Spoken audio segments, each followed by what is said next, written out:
Olá, amigo de Deus Espírita. Meu nome é Márcia Mêndola, falo do canal Reflexão Espírita do Dia.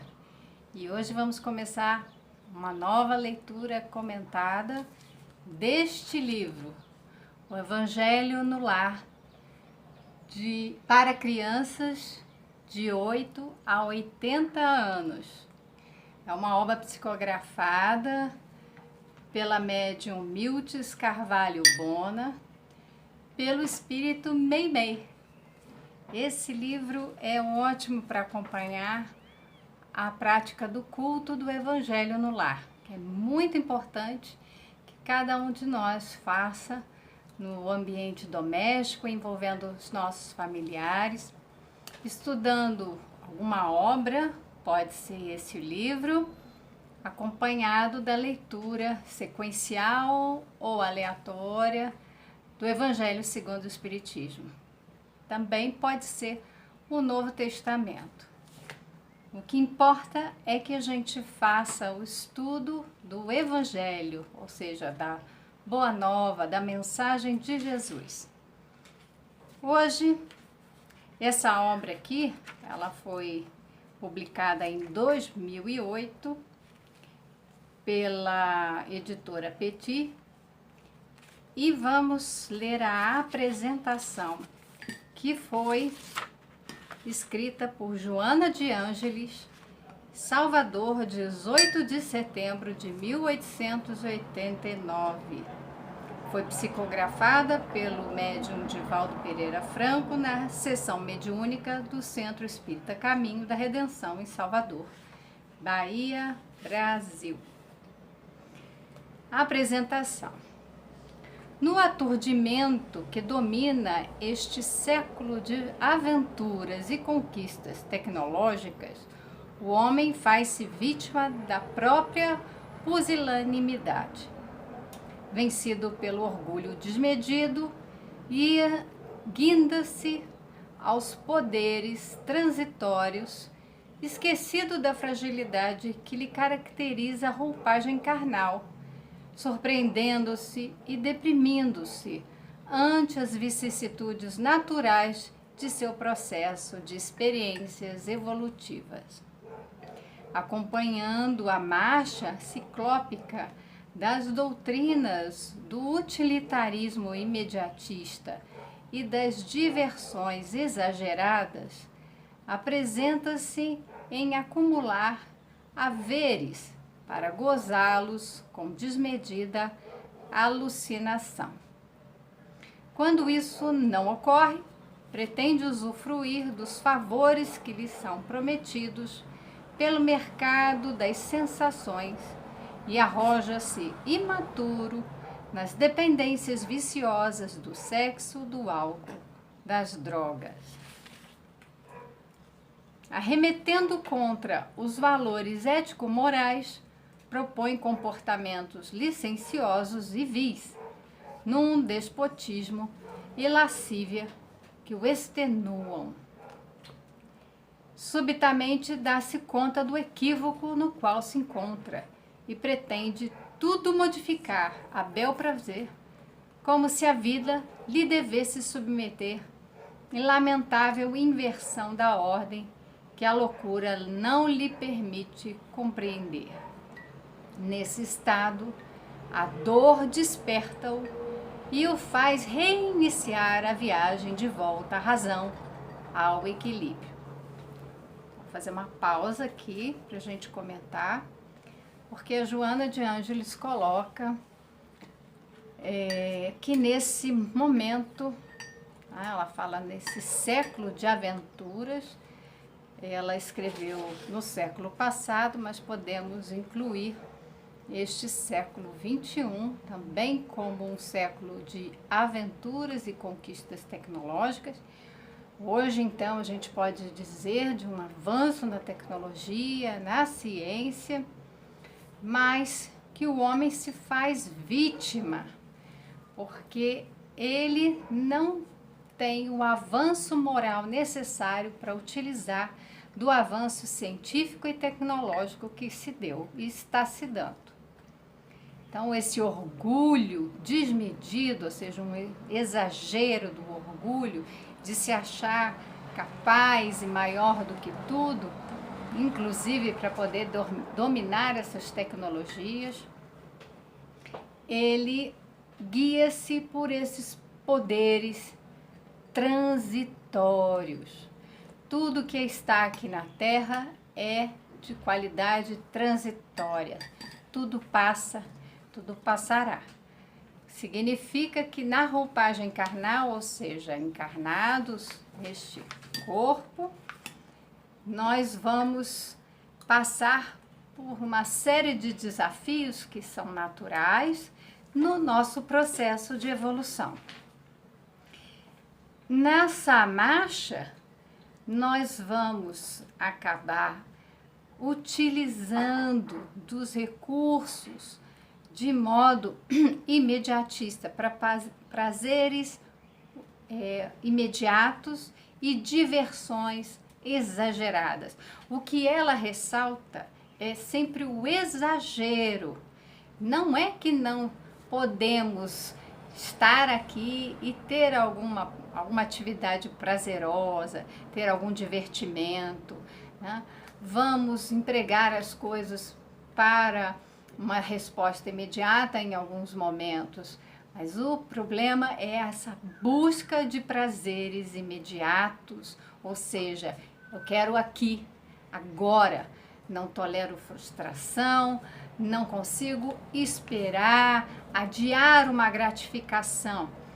Então, são pessoas que acabam se exasperando porque elas querem gozar imediatamente os prazeres, né? Ter as sensações aqui na Terra. De modo que ela fala que chega a um nível de uma alucinação. Não é só a ilusão de estarmos aqui na Terra, como se aqui fosse um grande parque de diversões, um grande passeio, uma viagem, né, como se fosse turismo.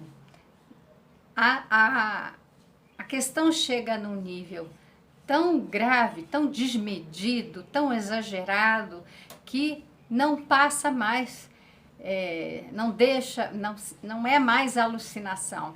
Ela passa disso e se torna uma alucinação. Nós perdemos qualquer contato com a realidade. Quando isso não ocorre, pretende usufruir dos favores que lhes são prometidos pelos mercados das sensações e acabamos entrando em vícios. Então, o que ela fala é essa busca, né, para usufruir dos prazeres, das sensações físicas. Sensações são do corpo, né? Nós vamos de forma imatura, então ela fala de uma imaturidade, não é do físico, ela é psicológica, é uma maturidade emocional, cair nas dependências do álcool, das drogas, do sexo, tudo isso que gera um desequilíbrio energético, um desequilíbrio físico, emocional, acabando com em situações assim deprimentes que nos extenuam, ou seja, retira de nós a nossa energia, a força vital. Essa energia vital, ela vai sendo drenada por conta desses excessos, né, na bebida, no uso de medicamentos e drogas, sejam lícitas ou ilícitas. Aí eu coloco também o álcool, o cigarro. E quando a gente se dá conta do grande erro que é isso tudo, porque nós vamos nos dar conta, na verdade, que estávamos iludidos, na verdade, mais do que isso, alucinados, e que nada disso nos traz a devida alegria, a sensação de bem-estar. E tudo, né, se modifica a bel prazer, a vida então se submete em lamentável inversão da ordem. E tudo parece então se transformar numa grande loucura para aqueles que estão imersos nesse meio de viciações, de alucinações, pela busca imediata do prazer aqui na Terra. Ele vai ser despertado para a realidade através da dor. A dor é um grande despertador, como se fosse um reloginho a tocar, tocar, tocar. Só que ela toca dentro de nós, nos fazendo chamar a razão, sair daquele estado de loucura que nós estávamos, né, de desequilíbrio. E esse homem, no entanto, sofredor e confuso, as mãos de Jesus trabalham o futuro cidadão do bem, que ressurgirá nos escombros como uma falena de luz que abandona a carcaça inútil já destruída. Então, nesse homem que está ali já confuso e sofrendo, existe a possibilidade de uma brecha de luz sair dessa carcaça toda. Começa a ser destruída. Para essa renovação, o Evangelho é o caminho e o Espiritismo é a terapia salvadora, sem os quais as tentativas de outras procedências se tornam inúteis, quando não inócuas. É claro que nós podemos buscar recursos, né, terapia, mas o Evangelho, né, ele é o caminho da renovação. O que é o Evangelho? É a mensagem, os ensinamentos de Jesus.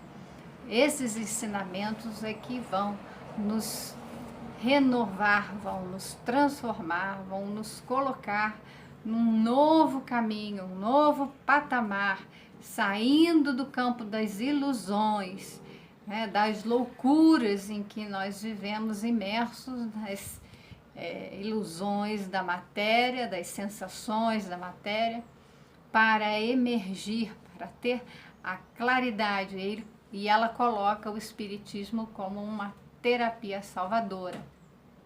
Terapia, por quê? Porque o Espiritismo, ele esclarece muitas condições em que nós nos encontramos. Além de esclarecer, ele consola.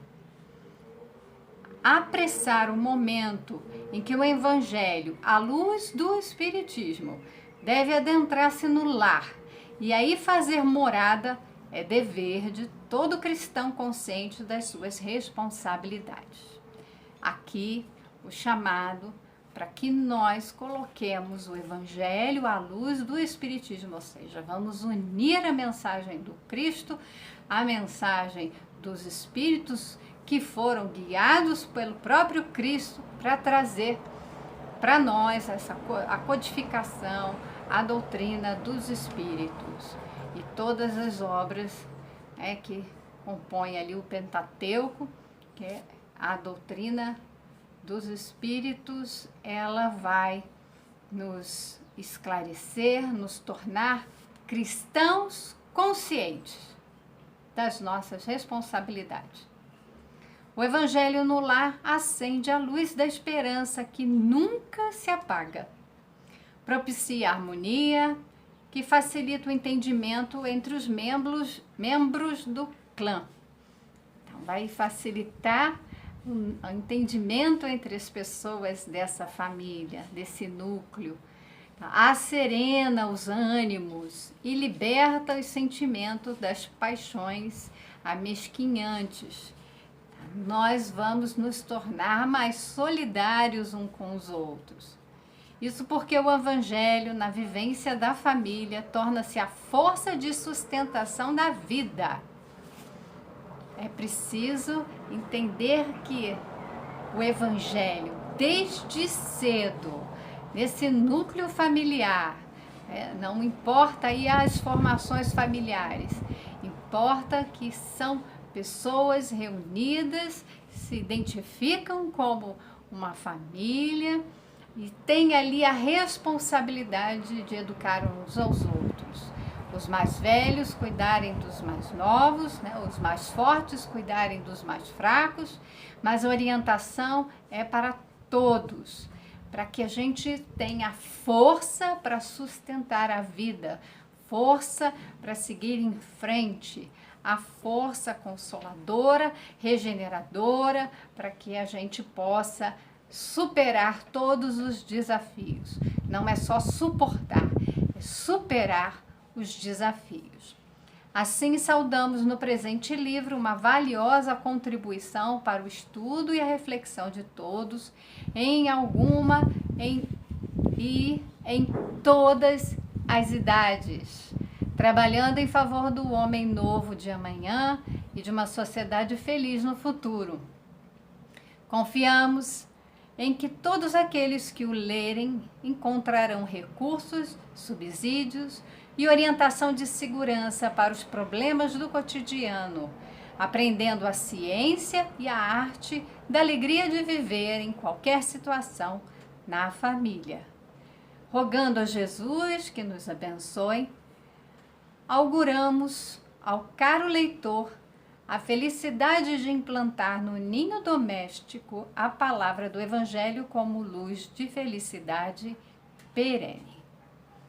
A mensagem de Joana de Ângeles, então, é enfática a dizer para que nós coloquemos no nosso lar o Evangelho de Jesus à luz da doutrina espírita e que para que ele possa, com segurança, nos orientar para enfrentar os problemas do dia a dia.